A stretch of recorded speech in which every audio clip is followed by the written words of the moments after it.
ሰላም ሰላም ወደ ቲክታክ ቤተሰቦቼ እንዴት ናችሁ? እኔ ሰላም ናቸው፣ እግዚአብሔር ይመስገን። እኔ ጋር ሁሉም ሰላም ነው አለሁ። እንዴት ናችሁ? ውሎ፣ ጤና፣ ስራ፣ ህይወት፣ ቆይታ ሁሉ መልካም፣ እግዚአብሔር የተመሰገነ ይሁን።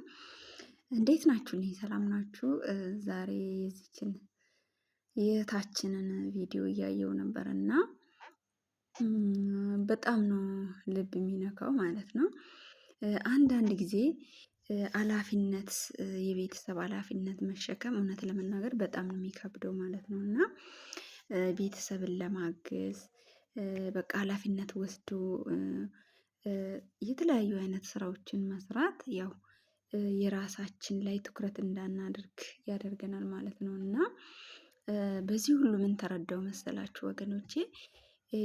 አንዳንድ ጊዜ በቃ ሲኖረን በቃ ያው ብዙም ለየትም ብለንም ካወጣን ያው ብዙም ሰፖርት የሚያደርገን አይነት ሰው የለም። እኛን እንድንወድቅ በቃ ትልቅ ደረጃ ላይ እንድንደርስ ምክርም ለመስጠት እንዲሁም ደግሞ የሚያበረታታን ሰው አናገኝም ማለት ነው። እና በወደቅንበት ሰዓት ግን የሚለው ሰው ይበዛል ማለት ነው። እና በተለይ ብዙዎቻችን በቃ እንደምታውቁት አሁን ላይ ሁሉም ሰው ያው ህይወቱን ለማሸነፍ የሚሯሯጥበት ጊዜ ነው። እና በዚህ በቃ ገንዘብ ለማግኘት በምንደክም በምንኳትንበት ሰዓት ለራሳችን ጊዜ አንሰጥም ማለት ነው። እና ለምን ራሳችን ጊዜ ሳንሰጥ ስንቀር ደግሞ በአጠገቦቻችን ያሉ ሰዎችም በቃ ለእኛ ብዙም ይሄን ያክል አክብሮትም አይሰጡንም ማለት ነው። እና ከምንም በላይ ደግሞ በየትኛውም በደስታም በሀዘንም ጊዜ ስራ የሚኖረን ባይኖረንም እግዚአብሔርን መያዝ ከእግዚአብሔር ጋር መጣበቅ እጅግ በጣም አስፈላጊ ነገር ነው። እና እኔ በራሴ ያየሁት ነገር ነው። እህታችንም ያወራችው ነገር እውነት ነው። አንዳንዴ ስራ ብቻ በቃ ቀንም ጠዋትም ማታም እንሮጣለን ግን በቃ በልባችን ውስጥ ያለውን ለእግዚአብሔር የምንሰጠውን ቦታ በቃ ትኩረት ሙሉ ለሙሉ በቃ ማታ ስንተኛ ጠዋት ስንነሳ በቃ ቢያንስ ፈጣሪ ስራችን እንዲያከናውንልን መውጫና መግቢያችን እንዲቀድስልን በቃ ብዙም ይሄን ያክል ፈጣሪ ላይ ትኩረት አንሰጥም። ያው ቢዚ ስለምንሆን እንሰራለን፣ ገንዘብ እናገኛለን፣ እንበላለን፣ እንጠጣለን። የምንፈልገው ነገር በምናደርግበት ሰዓት ውስጣችን በቃ ጥሩ ነገር ብንበላም የበላን ይመስለናል እንጂ ውስጣችን ግን ነፍሳችን እግዚአብሔርን ትራባለች ማለት ነው። ለምን የምንበላው ምግብ ለስጋችን ነው እንጂ ለነፍሳችን አይደለም። ነፍሳችን ደግሞ የእግዚአብሔር ቃል እና ከእግዚአብሔር ጋር የምናደርገው ጸሎት እና ግንኙነት ነፍሳችን ትፈልጋለች። እስቲል ዘፈን ብንሰማ ብዙ ጥሩ ናይት ክለብ የምንሄድ ዳንስ ቤት የሚሆን በቃ ለመዝናናትም ጥሩ ሆቴሎች እንሂድ።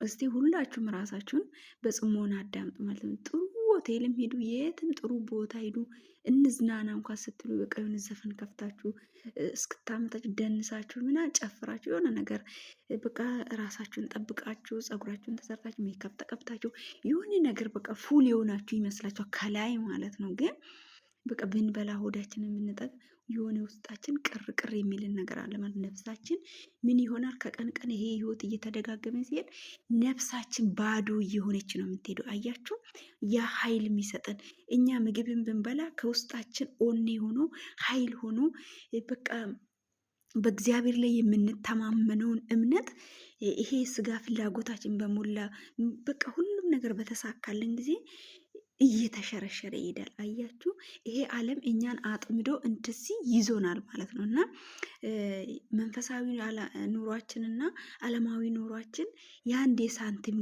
ገጽታ ነው። አያችሁ፣ ለምን ወደዚህም ብንዞር ወደ ዓለማዊ ነን፣ ወደዚህም ብንዞር ያው ፈጣሪን እናስባለን። ግን ይሄን ያክል ደግሞ ለፈጣሪያችን ትኩረት አናደርግም። እና ያለንን ጊዜ በሙሉ በዓለም ውስጥ ባለ ስራ ልጆች በማሳደግ ራሳችንም ለመኖር ስንሯሯጥ ምን ስንል እውነቴን ነው የምላችሁ ምንም አይነት ጊዜ ለራሳችን አናገኝም ማለት ነው። አያችሁ፣ በዛን ሰዓት ምን እንሆናለን? ውስጣችን ባዶ ይሆናል። በቃ እኔ በራሴ ነው ያየሁት ማለት ነው። ስቲል ይገርማችኋል። እኔ ስደት ላይ እያለሁ በጣም ነው ጸሎት ማድረገው፣ በጣም ነው ከፈጣሪ ጋር የምገናኘው። በቃ ወደዚህም አለንም ስራዬን ቀጥ አድርጌ እሰራለሁ፣ ፈጣሪን እለምናለሁ፣ አምላኬ በሰላም ሀገር ያግባኝ በቃ ብዬ በጣም ከፈጣሪ ጋር ያለኝ ኮንታክት እጅግ በጣም ትልቅ ነው። ከዛን አገር ቤት ገብቼ ስራ ጀመርኩኝ፣ ገንዘብ ማግኘት ጀመርኩኝ። በቃ ይሄን ያክል በቃ ገንዘብ ሲመጣ ሁሉም ነገር ሲኖረን ከፈጣሪያችን ጋር ያለን ነገር ይሳሳል ማለት ነው። በዛን ሰዓት ባዶነት ይሰማናል። ለካ በልተንም ያምርብን ጠጥተንም ደስ የምንሰኘው ለብሰንም ካማረብን ውስጣችን የሆነ ፓወር የሚኖረው እግዚአብሔር ስንይዝ ነው። በቃ በጣም የማይሸበር የማይነቃነቅ ማንም ማነቃነቅ የማይችለው ጉልበት ውስጣችን ልባችን ውስጥ የሚኖረው እግዚአብሔር ስንይዝ ነው። አያችሁ። ግን በቃ እኛ ብዙ ስንኳትን ስንሮጥ ስንውል በቃ እንመጣለን፣ ይደክመናል። በአግባቡ ፈጣሪያችንን ሳናመሰግን እንተኛለን። ከዛ እኔ ድጋሜ ተሰደድኩኝ ማለት ነው። አሁን እዚህ ዱባይ በመጣው ጊዜ ለምንድን ነው እበላለሁ ጠጣለሁ፣ ምበላ አላጣውም። ግን በጣም በቃ ለምንድን ነው ውስጤ የሆነ የጎደለ ነገር ይሰማኛል። አያችሁ ለካ ከፈጣሪ ጋር ያለኝን ኮንታክት ለካ ውስጤ ሳይታወቀኝ እየሸረሸርኩት ነው። አያችሁ ቤተክርስቲያን እሄዳለሁ፣ ጸሎት አደርጋለሁ። ግን ይሄን ያክል እንደ ስደት ላይ በነበርኩበት ሰዓት አይደለሁም። አያችሁ ስደት ማለት ሁለተኛ እስር ቤት ነው ማለት ነው። ቤት ነው የምትሆኑት፣ በአንድ ሰው ቁጥጥር ስር ነው የምትሆኑት። እንደፈለጋችሁ መሆን መውጣት መግባት አትችሉም። በእነሱ ከወጣችሁም ከእነሱ ጋር በቃ እስር ቤት በሉ እና በቃ ስለዚህ ቀና ብንል ጣራ ነው፣ ወደ ጎን ብንል ጣራ ነው። ማንም የለም፣ ዘመድ ወገን አጠገባችን ላይ የለም።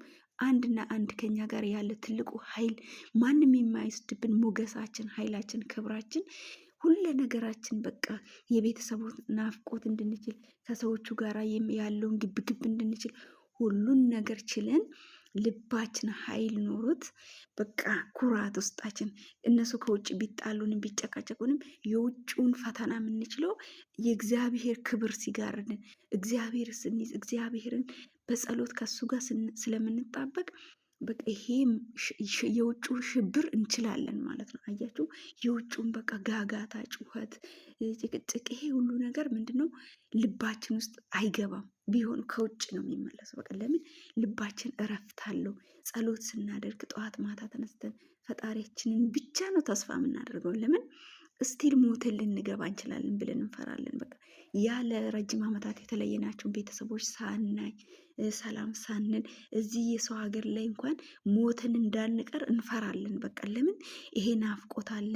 የነሱ ሁሉም ነገር ችለን ነገ ሲሆን አገራችን ገብተን ተለውጠን ስራ ይዘን አግብተን ወልደን በቃ ይሄ ነው ምኞታችን እና በጣም ነው ከፈጣሪያችን ጋር ኮንታክት የምናደርገው። በዚህን ጊዜ በቃ ብቸኝነት ነው። እዚህ ያለን አንድና ስቲል ከነሱ ጋር ራሱ ተቻችለን እንድንኖር ኃይልና ሞገስ የሚሆንን ይሄ የእግዚአብሔር ክብር ነው። ይሄ ደግሞ ምንድን ነው? በስግደት በጸሎት ነው የሚገኝ ጠዋት ማታ። ለዚህ በእውነት አባቶቻችንን አመሰግናቸዋለሁ እጅግ እጅግ።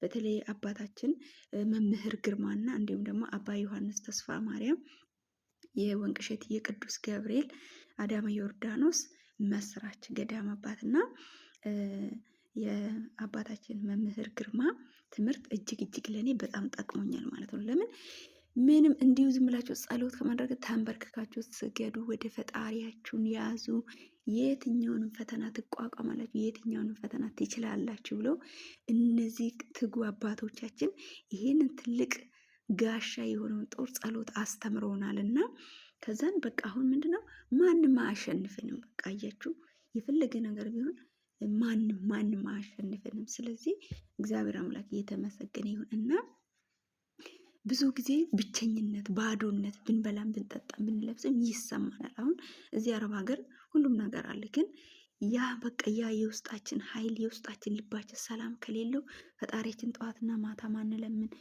ሁሌ በሱ ማንተማመን ከሆነ በቃ ህይወታችን ሁሉ ምስቅልቅሉ ነው የሚወጣው እና እግዚአብሔርን ያዙ ውዶቼ፣ ጸሎት አድርጉ፣ ከምንም በላይ ወደ ፈጣሪያችሁ አልቅሱ እና ስራም ካለን ሁሉም ነገር ከሞላም ካለን ሳይጎድልን በፊት እግዚአብሔርን እና ዓለማውያን እንደዚህ ነው አንድ በቃ እንደዚህ መያዝ አለብን።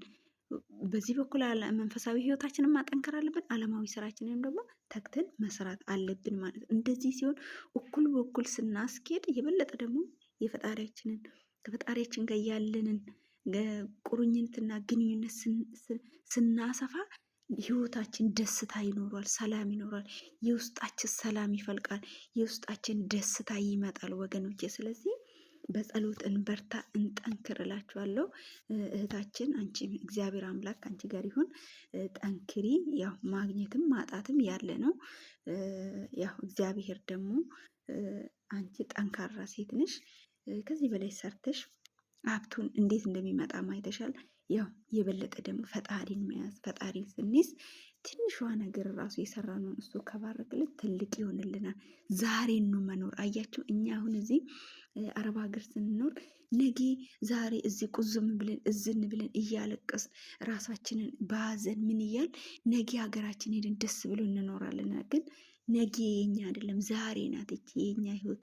በቃ እግዚአብሔር በተቻለን መጠን በስራችን ላይ እግዚአብሔርን እያመሰገን ጸሎት እያደረግን አንድ ወገኖች